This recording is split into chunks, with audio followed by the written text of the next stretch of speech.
So what is the need for doing a high resolution manometry? For anything that is related to anatomy, you have excellent devices available. You do an endoscopy and get a very good idea about the anatomy of the part involved. But most of the organs would also be having a lot of physiology into them. So you have the esophagus, which is a continuously contracting organ. There is a seamless wave of peristalsis which goes down. Also the anorectum has a lot of physiology involved. So for physiology, it is here where the manometry actually comes into play, and it tells you about the actual physiological basis of health and disease in these organs. So manometry is available as a test to measure the intraluminal pressures and coordination of the pressure activities of the muscles in different organs. So you now have manometry for the anorectum, you can do manometry for the esophagus, you also have antroduodenal manometry, and you have colonic manometry. But in routine clinical practice, the most commonly done manometry is for the anorectal area and for the esophagus. So you have two systems which will be available at most of the centers, and among this you have this water perfusion system which you can see here. This what you see here are the catheters of the manometry system, and these catheters are the heart of the machine. So you have a water perfusion manometry and you have a solid state manometry. In India, more than 95% of the installations are water perfusion systems as of now. So what happens in a water perfusion manometry is that you would be having a chamber, a glass chamber like that, which is holding up this water, and this water is being propelled under certain pressure, and this goes through an intricate set of capillaries and tubes, and these capillaries and tubes are then connected to one single catheter, and through this catheter there is water dripping at a certain rate. And when this catheter goes into the area of interest, there is resistance when there is peristalsis because the muscles come closer. And it is this change in pressure which is manifested in the form of graphs on the screen, and that is what you evaluate when you do a manometry. So I first discuss about esophageal manometry, especially with the surgical perspective. So what is happening when you place this catheter in the esophageal lumen? If we were to draw a line diagram, you would see that there is a continuous wave of high pressure wave which is going from the upper esophageal sphincter right down to the lower esophageal sphincter. This was how manometries used to appear around 3-4 decades back. But what is actually happening within the body is something like this in 3 dimensions. There is a 3-dimensional contractile wave which is starting from the top and gradually going down to the bottom. But all our screens that we have are 2 dimensions. So it is very difficult to see something which is 3-dimensional on a 2-dimensional screen. So what the researchers did is that they came up with something called as Claus plots. So what these Claus plots do is that they give colors to these various areas of pressure. So there are warm colors in the manometry graph and there are cool colors. The warm colors are the blacks, the reds, the maroons, and the cool colors are the blues and the greens. So if you see this graph on the right side, so you see there is a high pressure here, there is a high pressure here. This is the upper esophageal sphincter. This is the contractile wave, the high pressure contractile wave which is gradually going down. There is a high pressure area at the bottom. This is the lower esophageal sphincter. And when the peristalsis has reached to the bottom, the LES has relaxed. So this is just the basic of esophageal manometry. This is what you actually see when you do a esophageal manometry. So what are the indications when we use esophageal manometry? One is, the most important one is to evaluate motor dysphagia. Next is to evaluate cases with non-cardiac chest pain. It's a very common occurrence that patients keep coming again and again to the emergencies with typical cardiac pain, evaluated for cardiac reasons and found to be negative, and they have some esophageal motility disorders. And also it's a very important test for patients whom you are investigating for gastroesophageal reflux disease, because if you're planning to put a pH electrode, the first test has to be a manometric for the correct placement. Also, it is extremely important and it's almost mandatory that it has to be done in patients who are being planned for some kind of anti-reflux procedure, be it endoscopic or be it surgical. So as I showed you previously, this is how a normal esophageal manometry plot looks like. This is the upper sphincter. There is a small break when the patient has swallowed.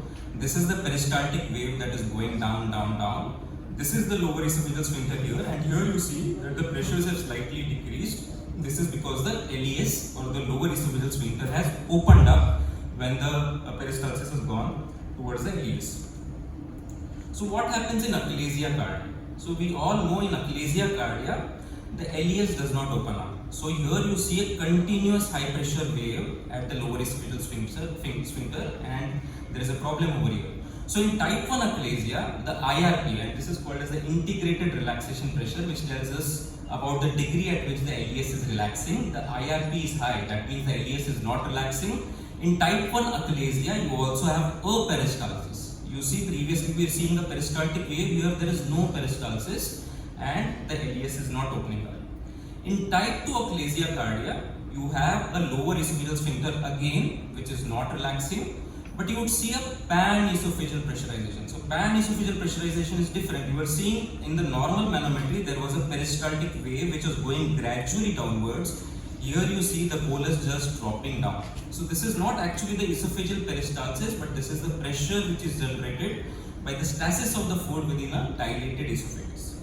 The third type of achalasia is type 3 achalasia. So here what happens, the LES is not relaxing, you have a high IRP, but the esophageal contraction is premature. So it is not propagating gradually, but there is a rapid contraction of the esophagus, and this is type 3 achalasia cardia. So apart from this, you also have some disorders called spastic motility disorders. This is a typical hypercontractile esophagus. So what happens in a hypercontractile esophagus? The contraction of the esophageal musculature is very vigorous. If you remember the previous graph in the normal manometry, we were seeing the colors were pink. So here the pressures have increased much more beyond pink. Higher pressures, so you see black contractions. These are very high pressure contractions which are occurring in the esophageal body. So this is a hypercontractile esophagus. Previously we also called as jackhammer's esophagus. You also have a distal esophageal spasm. So in a distal esophageal spasm, what is happening is that the contractions come premature. You see, for the bolus to be propagated, there has to be a sequential contraction and relaxation at a certain interval. Only then the bolus propagates forward. If the contraction is very fast, the bolus just cannot propagate forward, and these patients also land up with dysphagia and chest pain. The difference as compared to achalasia in these disorders is that the lower esophageal sphincter here keeps relaxing. Here also it is relaxing, here also it is relaxing. This was not relaxing when you had a patient with achalasia cardia. So how does this help the surgeons to find out what disorder it is? So when you are planning to do a myotomy, so if it's a type 1 or type 2 achalasia cardia, all you need to do is to plan a lower esophageal sphincter myotomy and a short myotomy of the lower muscles, because the contraction or the problem is only at the lower esophageal sphincter over here. You take care of that and you extend the myotomy a little bit, and that is sufficient. But in type 3 achalasia cardia, here you see that the contractile segment, the problem extends right from here. Okay, so this is the vigorous contracting segment which you can see very clearly on the manometry graph, and you can plan that you need to do the myotomy till here. So you have a scale here which tells us how deep the catheter is inside, and you can plan how long the myotomy should be extended. So in type 3 achalasia cardia, you need to involve both the lower esophageal sphincter as well as extending the myotomy to involve the entire contractile segment. Now, things are slightly different when you have other hypercontractile disorders, like you had this jackhammer's esophagus or a hypercontractile esophagus and distal esophageal spasm. The difference here is that the LES here is not involved. Okay, so the LES is not involved. So obviously you will need to do long myotomy in such cases, because the problem lies to a greater extent of the muscle fibers. You need to extend your myotomy high above in these spastic motility disorders. But there are two schools of thoughts whether you should include the lower esophageal sphincter or not. So if you include, there is a school of thought which tells us that you should include the lower esophageal sphincter. So when we are doing the poem, we start from the myotomy from the top and then decide whether we need to include the LES or not. So there is a school of thought that tells us that the LES should also be cut.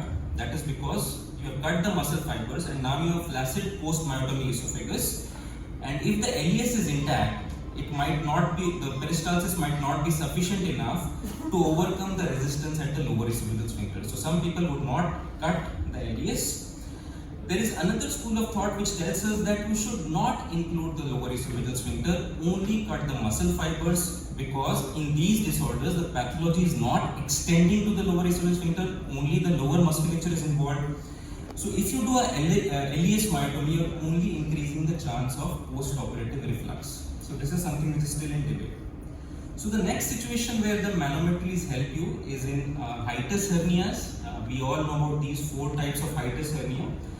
The type 2, 3, 4 are pretty obvious. In type 1 there can be a controversy sometimes in diagnosing especially smaller hiatus hernias.